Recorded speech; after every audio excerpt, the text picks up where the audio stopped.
There's a certain kind of loneliness that doesn't come from isolation. It comes from depth. The kind of depth that notices what others miss, that hears what isn't said, that sees the layers behind a simple smile. If you're a deep thinker, you know this feeling.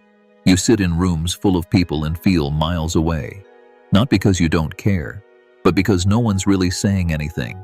You crave conversations that shake the soul. You want meaning, not small talk. You want truth, not performance. But the world doesn't reward depth. It rewards speed, noise, surface.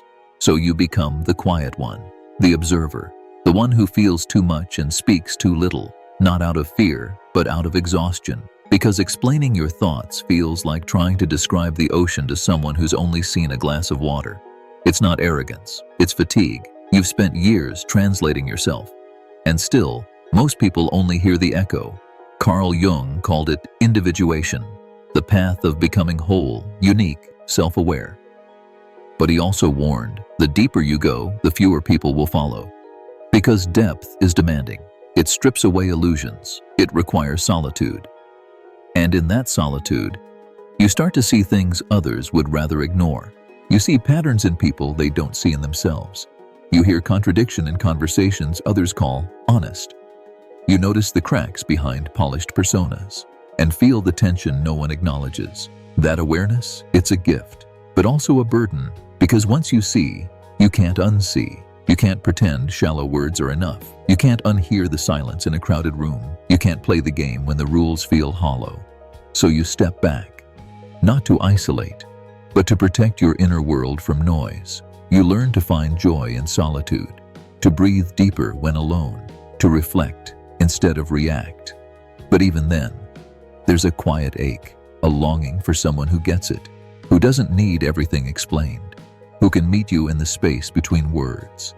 It's rare, because most people are terrified of stillness, of silence, of the self-reflection that your presence forces.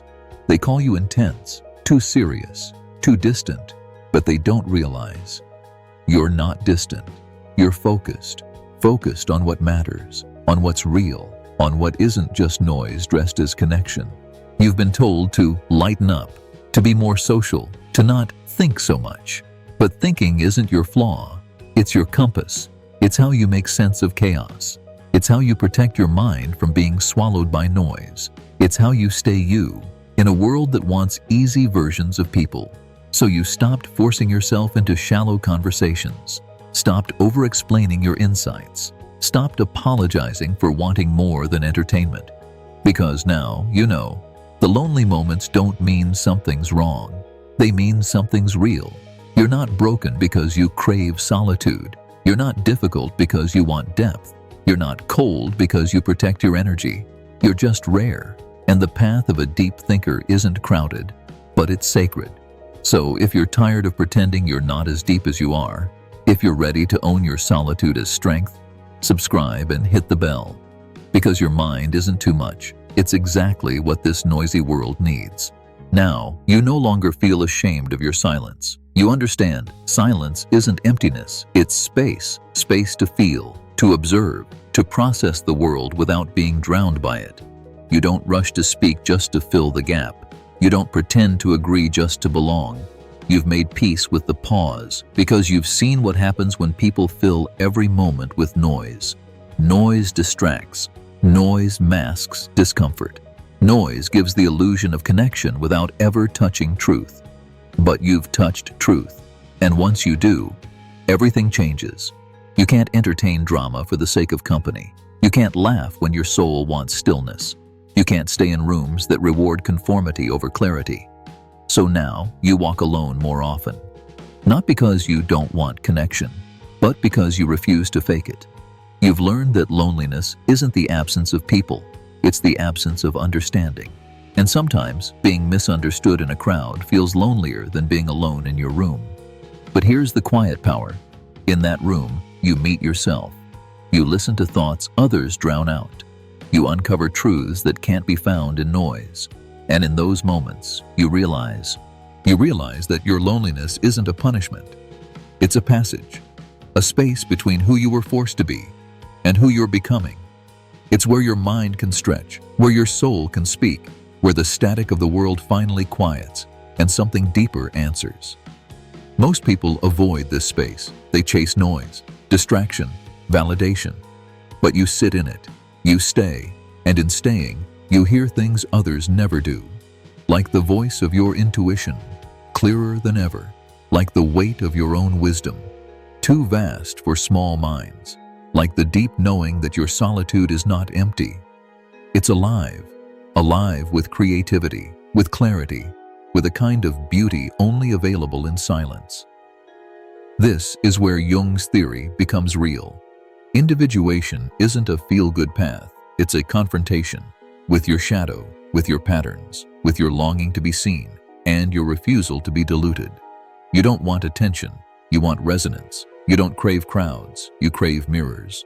People who reflect something real, something raw, something that doesn't vanish when the lights go out.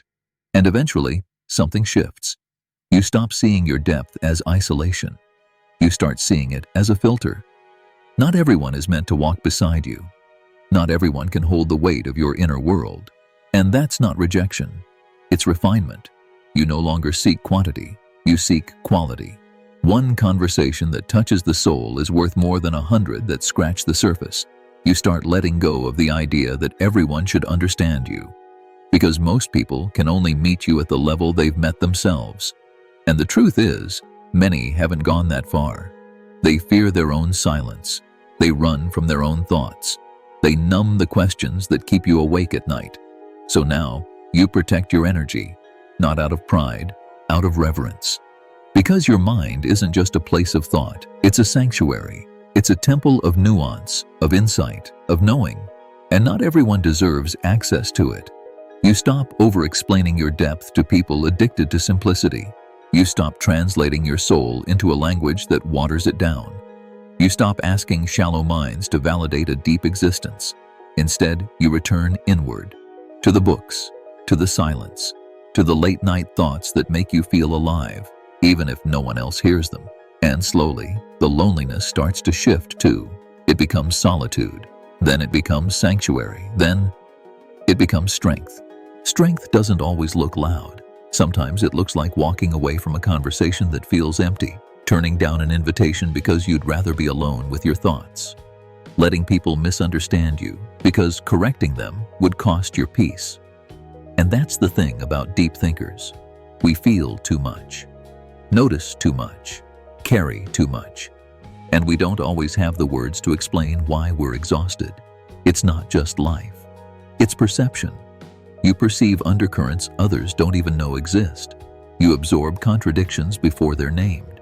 You walk through the world like a tuning fork, always vibrating with tension no one else detects. And in that sensitivity, you begin to see that not all solitude is sadness. Some of it is sovereignty. You're not avoiding people, you're returning to yourself. You're not antisocial, you're selectively sacred. Because the deeper you're thinking, the more protection your inner world requires. Not walls made of fear, but boundaries built from discernment.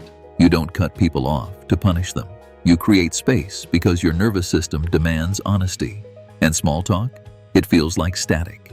You'd rather sit in silence than pretend to be okay with the superficial, because your mind isn't wired for distraction. It's wired for meaning, for presence, for truth. You no longer apologize for your silence, because now you know it's not absence, it's alignment. You're aligning with yourself, with your pace, with the rhythm of thought that doesn't rush for the sake of being heard. In a world obsessed with output, you find value in reflection. While others chase reaction, you seek resonance. You speak less, but when you do, it carries weight. Because every word has passed through layers of thought, emotion, awareness.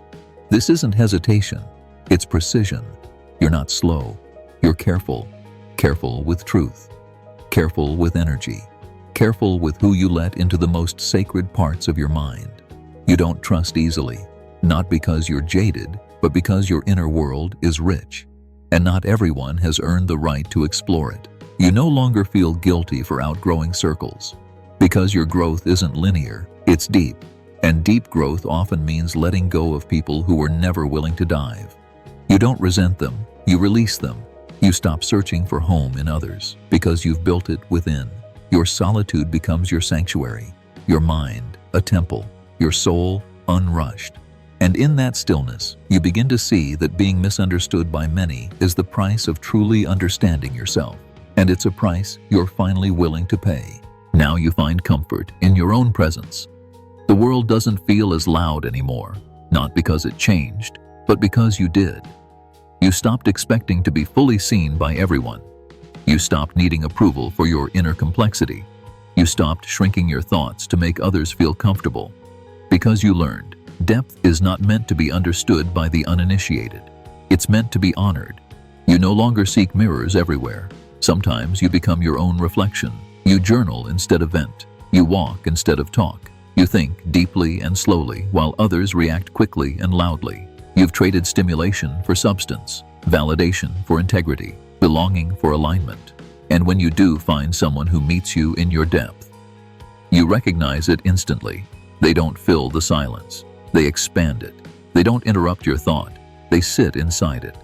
There's no rush, no proving, no performance, just the quiet, rare meeting of two minds that don't need to be translated. And even if that only happens once in a lifetime, it's enough. Because you've already made peace with solitude. You've already found meaning within.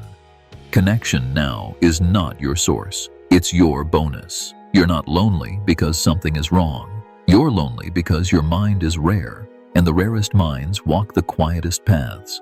This is what your path looks like now. It's not noisy, it's not crowded, but it's true. You don't fill your calendar just to avoid stillness. You don't over-explain your soul to people who only skim the surface. You don't perform your intellect to be accepted. You let it speak quietly for itself. Because the deepest truths don't need applause. They need integrity. You've learned how to sit with your thoughts until they soften, how to listen to your own silence until it speaks, how to be alone without feeling empty. You've stopped searching for proof that you belong. You know you do, not everywhere, but somewhere. And that somewhere, it's not a place, it's a frequency, a state of being where clarity lives, where presence replaces pressure, where self-connection becomes the foundation for everything else. You were never too quiet, too intense, too analytical. You were just surrounded by people too loud to hear your frequency, but you hear it now, and you honor it. You walk with fewer people, but with deeper steps. You speak less, but with more resonance. You feel alone, but never lost. Because now you understand. Being a deep thinker isn't a flaw, it's a gift that only becomes painful when it's misunderstood and powerful when it's finally accepted.